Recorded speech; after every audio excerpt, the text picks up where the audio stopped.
Fiction for Adults presents a romantic suspense audio drama.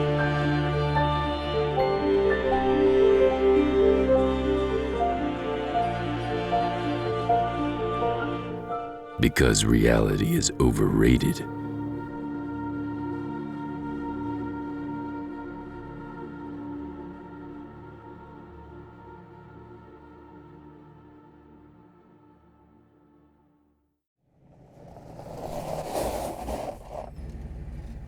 The next morning, Nate drove home and decided to sneak into his own house and spy on his wife. Carefully, he shut the door to his almond convertible Lexus.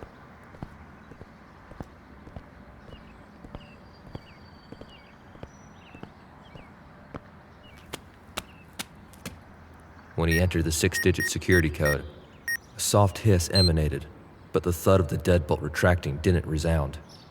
Damn her. Easing the door open, he crept into his house. He slowly released the gold-plated handle back to its resting position. Why are you sneaking into your own house? I wasn't sure if you'd still be sleeping. She glanced at the brass cuckoo clock to the right of the entry door. It's 10:30. Why wasn't the door locked? I went out. You went out? Where? The mall. The mall? I told you I don't want you going there without me. You weren't home. I needed to get Cam and Maggie a wedding gift.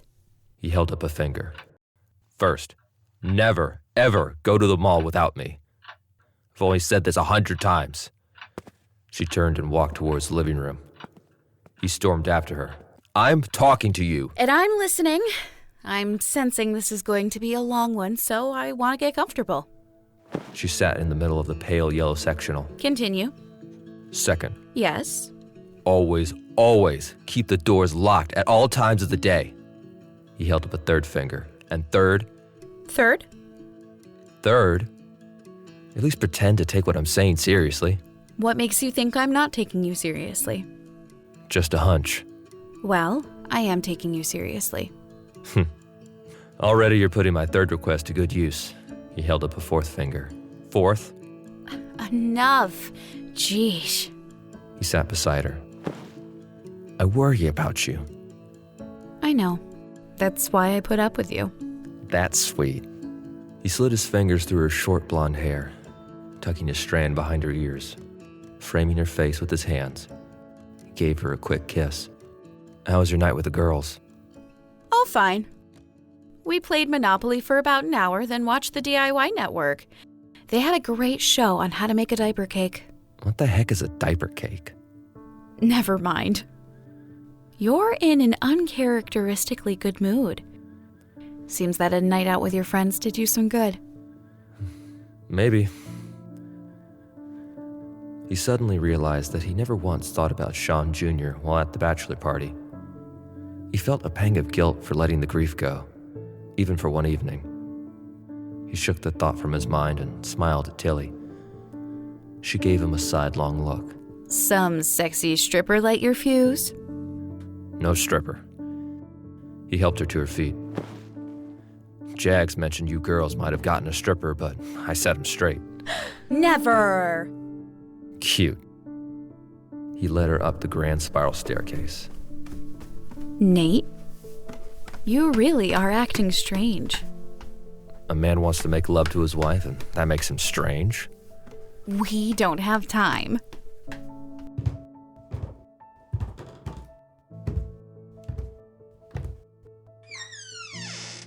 He faced her, hands on her waist, and backed her into their bedroom. You might want to take off your clothes, because you probably wouldn't appreciate the way I'll take them off. Don't you dare.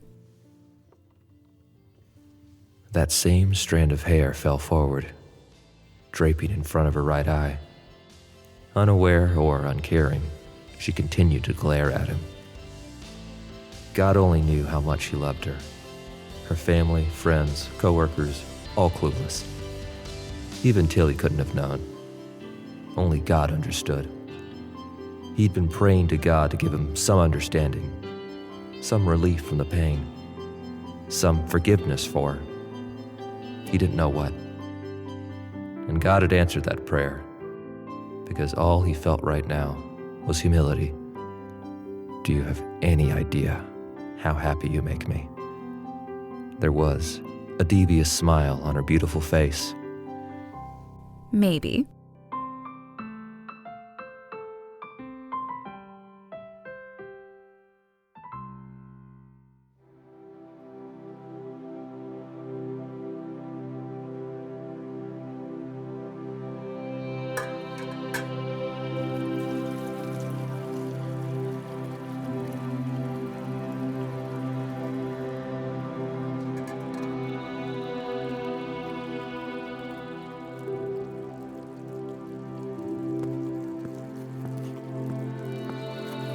Cam drove straight to Copper Creek.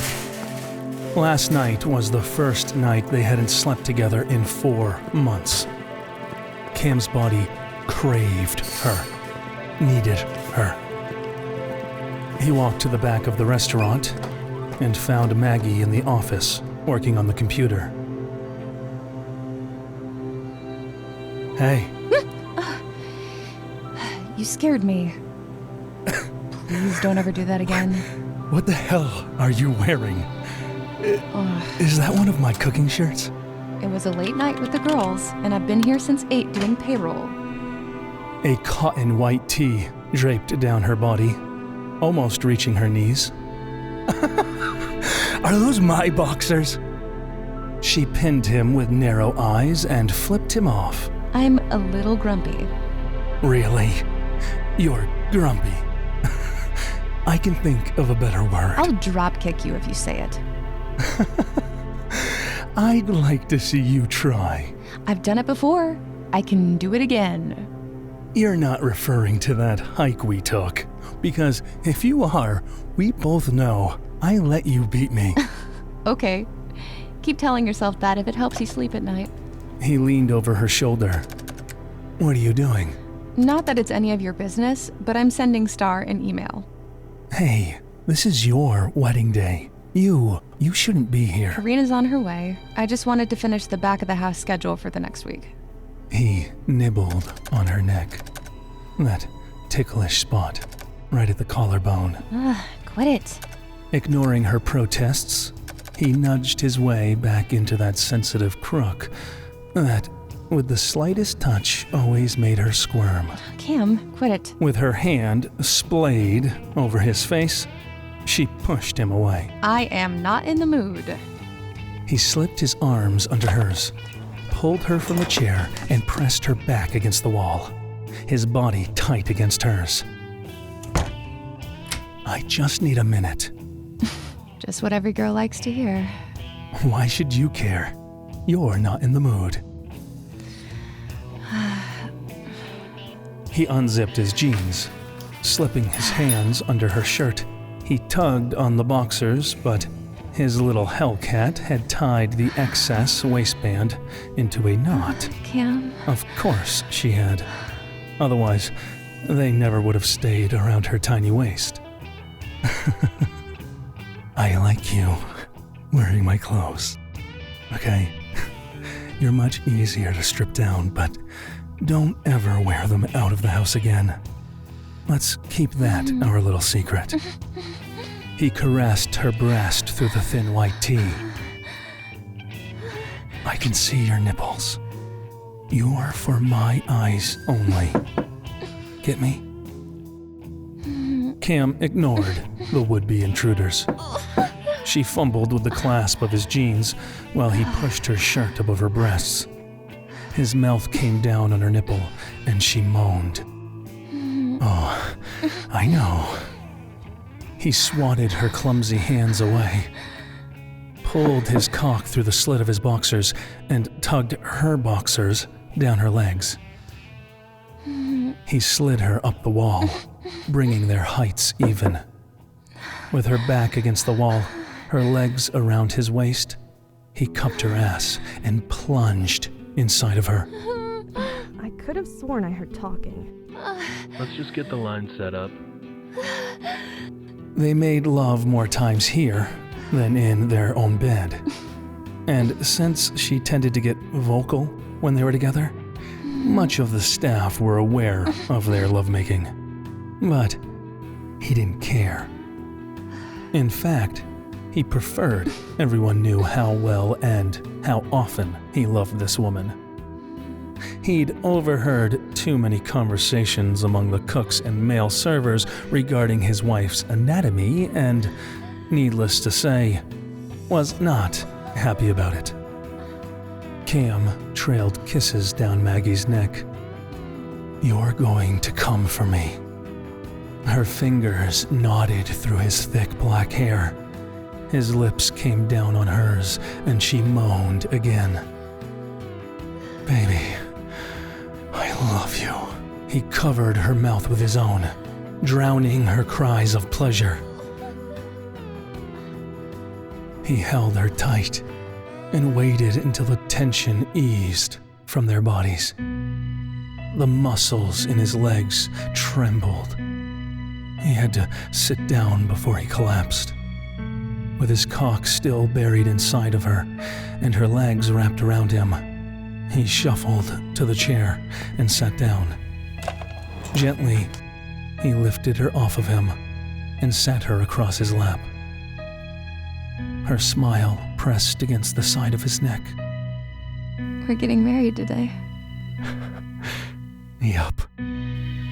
You'll be stuck with me forever and ever. What is this? Are you asking if I'm getting cold feet or something? Forever's a long time. Always.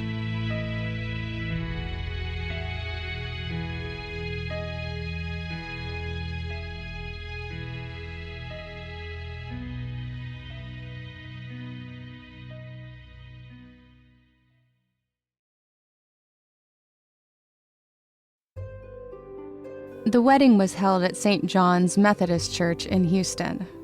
The building was made of copper-colored bricks. 2 elaborate stained glass windows faced the front of the church, one a depiction of the Virgin Mary, and the other of the baby Jesus. The wedding party was small. No bridesmaids or groomsmen.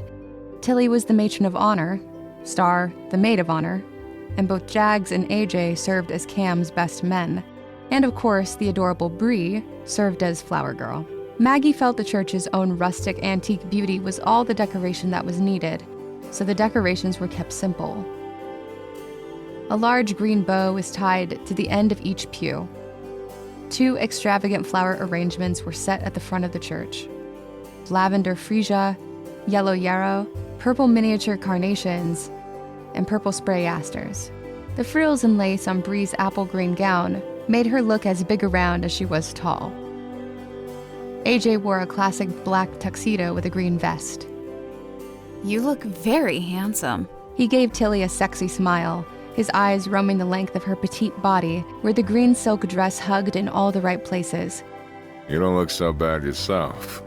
Long green beads dangled just past her cleavage that threatened to spill from the low-cut, scalloped gown. Isn't it okay with all this? All what? You and me, hanging.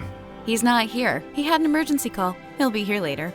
In that case, hold on tight. I'll be your rock. Wait on me.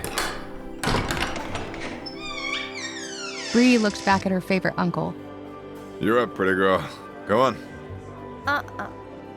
Ajay dropped to his knees with his arms spread wide. Bree ran to him. He scooped her into his right arm and took Tilly's arm with his left. Lead the way, handsome. The couple sauntered down the long aisle with Bree tucked in the corner of Ajay's massive arm, her flowers strategically held before her face. Ajay repeatedly nudged the flowers from hiding her face, but she always moved them right back. Hopefully the photographer would get a good shot or two. Jags turned the corner into the lobby of the old, yet breathtaking church.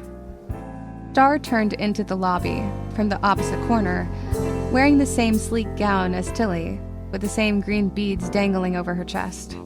A green, glittery bow held her hair balled at the back of her head. As they met in front of the double doors, she wound her arm with his. You ready? I'm nervous. Your best friend and my best friend are about to get married. There's nothing to be nervous about. I know. I can't help it. Would it help if I told you how stunning you look? It might. We're up, sugar. I'm ready.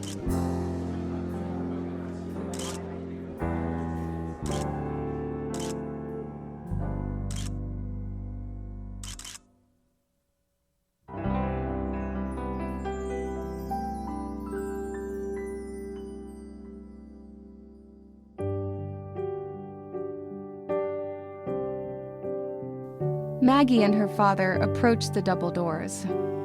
The mayor wrapped his daughter's frilly arm in the crook of his own. You look beautiful. I can't stop shaking. Why am I so nervous? I've been fine all day, and now I'm a wreck. When was that front? Want to make a break for it? Dad. Fine. Just want to make sure you knew all your options. Maggie felt his trembling hand through her many layers of silk and lace. I'm the one who's supposed to be nervous, not you. He stared into the church, blinking unnaturally fast. To no avail. The tears fell. I love you. She had been so caught up with the day's events and with her own feelings of nerves, love, and happiness that she hadn't thought once of how her father was dealing with the realization that his only daughter was getting married. She gave her father's hand a squeeze. I love you too. Yeah. Don't get all mushy on me. I love you very much. I wish your brother was here. Me too.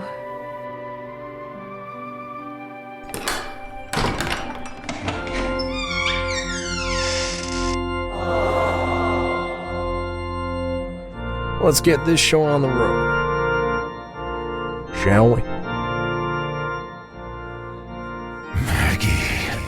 Tell me your secrets, and I'll tell you mine. What kind of stuff do you like to cook? Tell me your secrets. Food. I give mine. You're really not going to talk for the next 2 days. Tell me your story. Oh, you're quick. Share me your thoughts. So I've heard. Tell all about you, and I'll be fine. It's not gonna happen. You're wasting your time. Well, Jags told me that you have a little problem I could help with. The beauty you have inside. Oh, I'm sure he did. I wanna hear. We can't even be friends? Are you like one of those pathetic women who are drawn to men that constantly shit on them? The stories we own within. Hardly. Let us share. Enlighten me. Let me into your heart. Friends. From this moment. That would be too complicated. Share me anything. I don't have or need It's you and I now. any friends.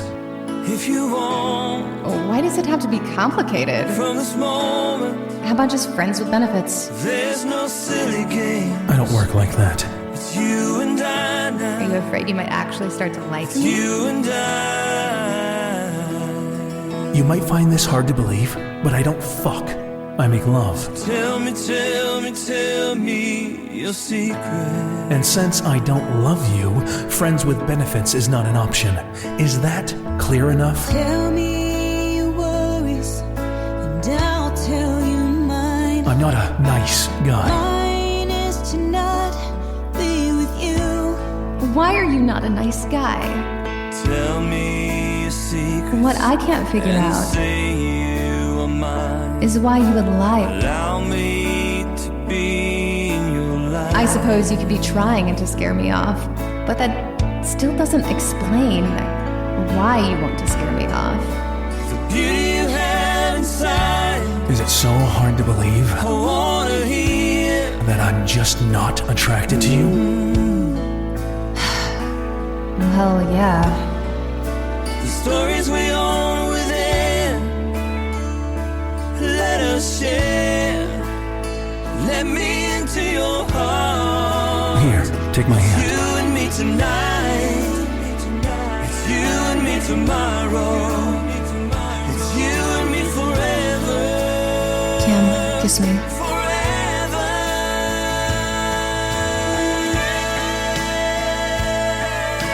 if you tell me your secret. Babe?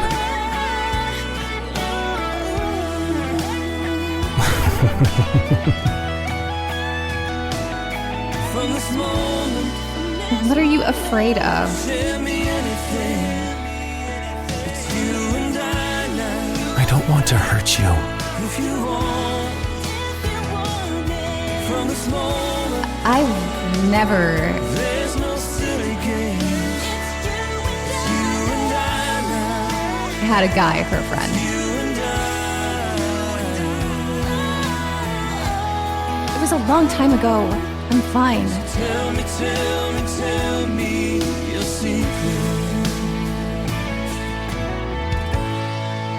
Fuck. Tell me your secrets, and I'll tell you mine. You're so much better than that. Let our souls unite. Fuck!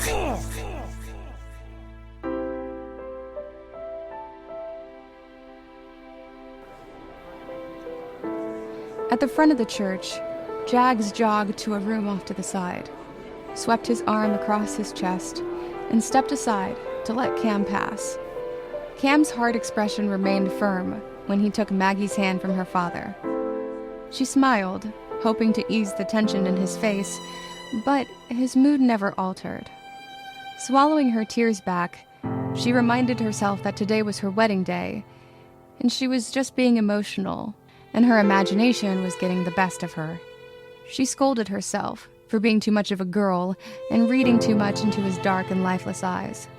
But what is this marriage? He must have noticed her distress. Let me emphasize very simply that it is a covenant. Because he took her chin between his thumb and forefinger. It is a covenant. I love you. Malachi chapter 2:14 says emphatically, the Lord hath been witness between thee and the wife of thy youth. She is thy companion and the wife of thy covenant. Maggie. Life with me won't be easy. Are you sure you want this? Use your words. Say you want me, because you have to know that I'm not easy to. I want you.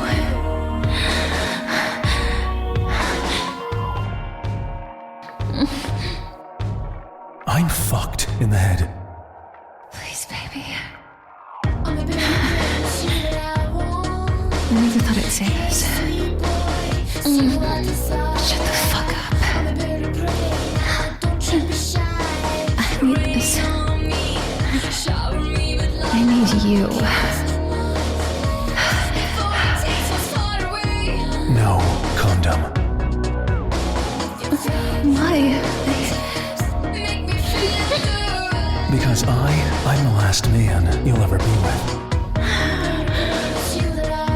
Baby, let's take this slow. I don't want to hurt you. I need you. Don't stop. No, I have no intention of stopping.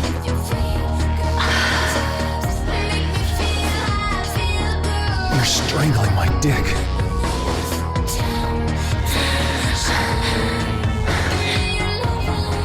I need you to relax. Damn, baby. You feel good. Oh, slow.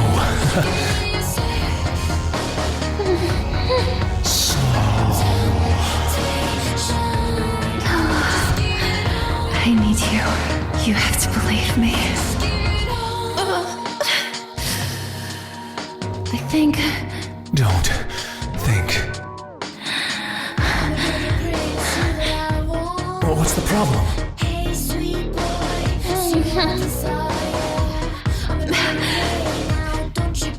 Shut your trap.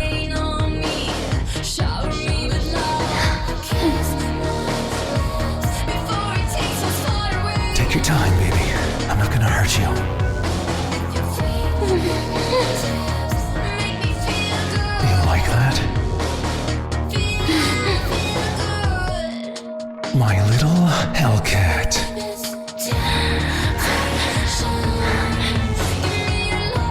Get on your hands and knees. Fuck!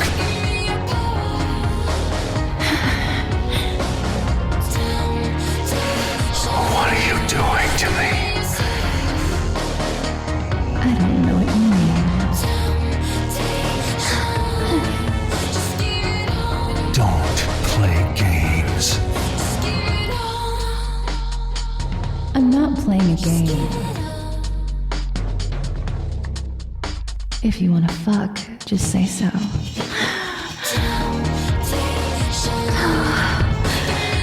Let me help you untie the dog.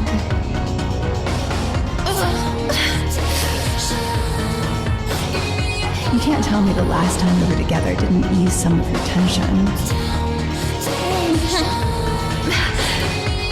I want you in my bed.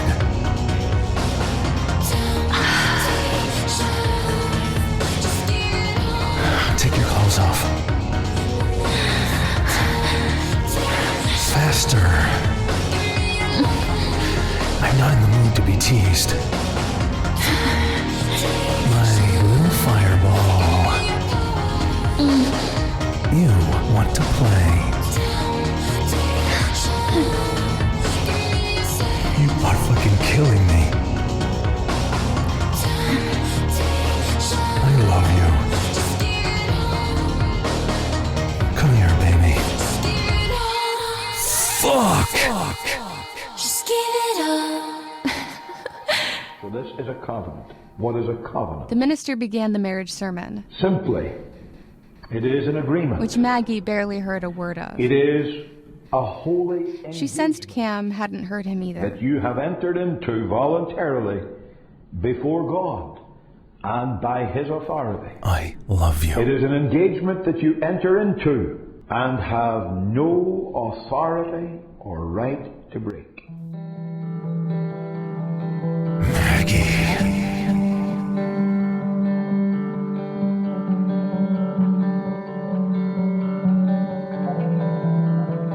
I'm sorry. I'm really sorry. I tried to tell you when we met. What if I can't change? Hearts race, pace deep in the water. What if it's like this for the rest of our days? Tears, the dirt, it turns to dust. I don't want to hurt you. And if I was a real man, You swear love will be together. I'd leave you so you could find someone to love you. I don't think that's enough. Like you ought to be loved. We've come full circle. My life is once again in your hands. We never mention this again. Ever. Come home with me. I don't think that's enough. Fuck!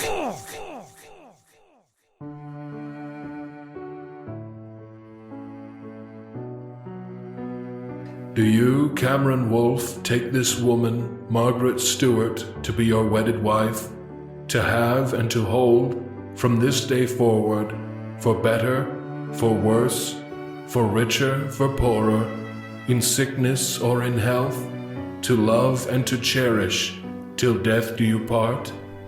Yep. AJ quietly laughed. Jags gave a gentle kick to AJ's ankles. Doug's whimpers lurched from his belly. Gramps nudged him, but Doug didn't seem to notice. Cam rolled his eyes at the sound of that familiar foghorn that was his father's blubbering nose. Jags blew his red honker into his own handkerchief. Cam shook his head.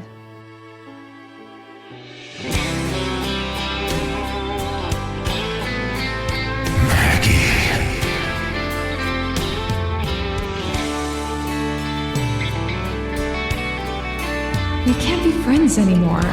He was dressed in black. We were never friends. She was dressed in white. I'm going to fuck you until you're too dizzy to walk. Knowing they'd look back.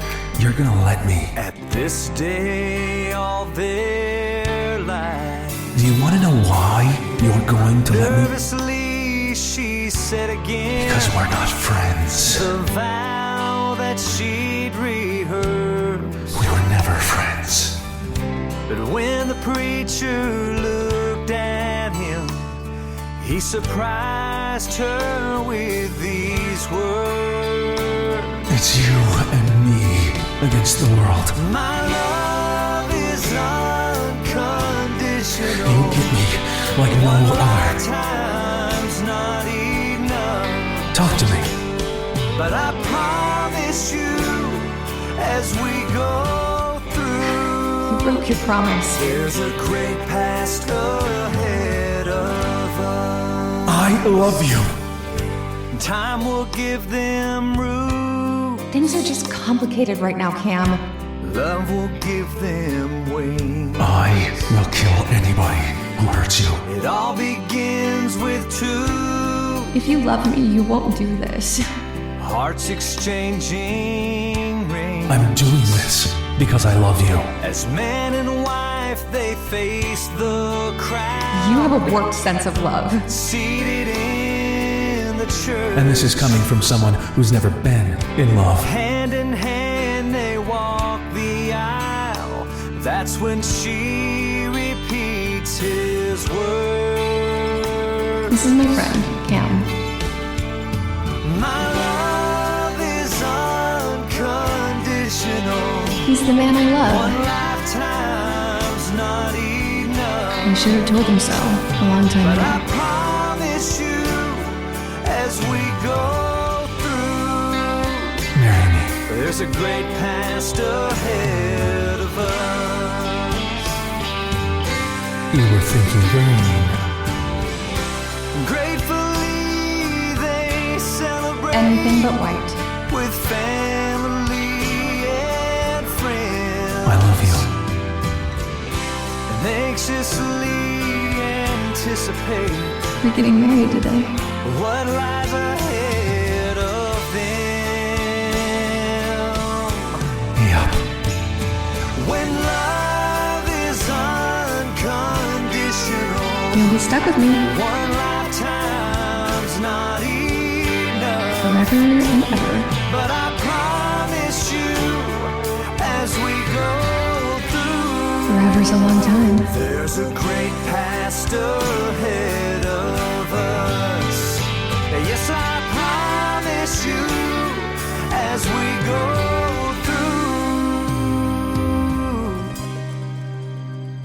through, there's a great past ahead of us. He was dressed in black. Always. She was dressed in white.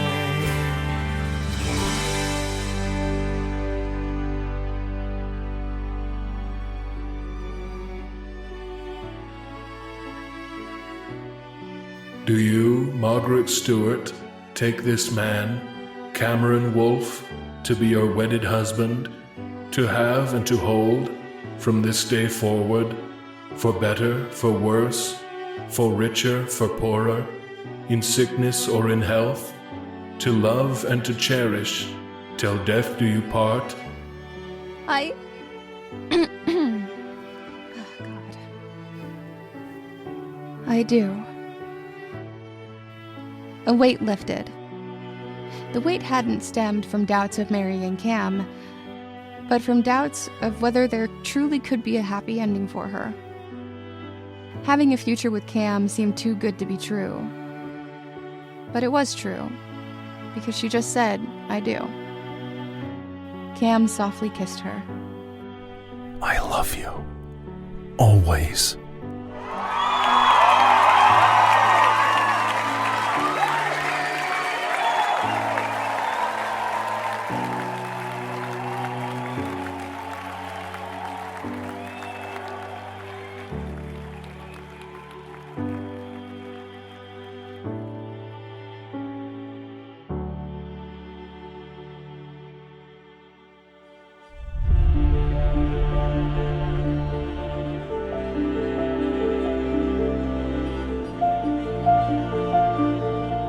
Wolf Brothers Saga.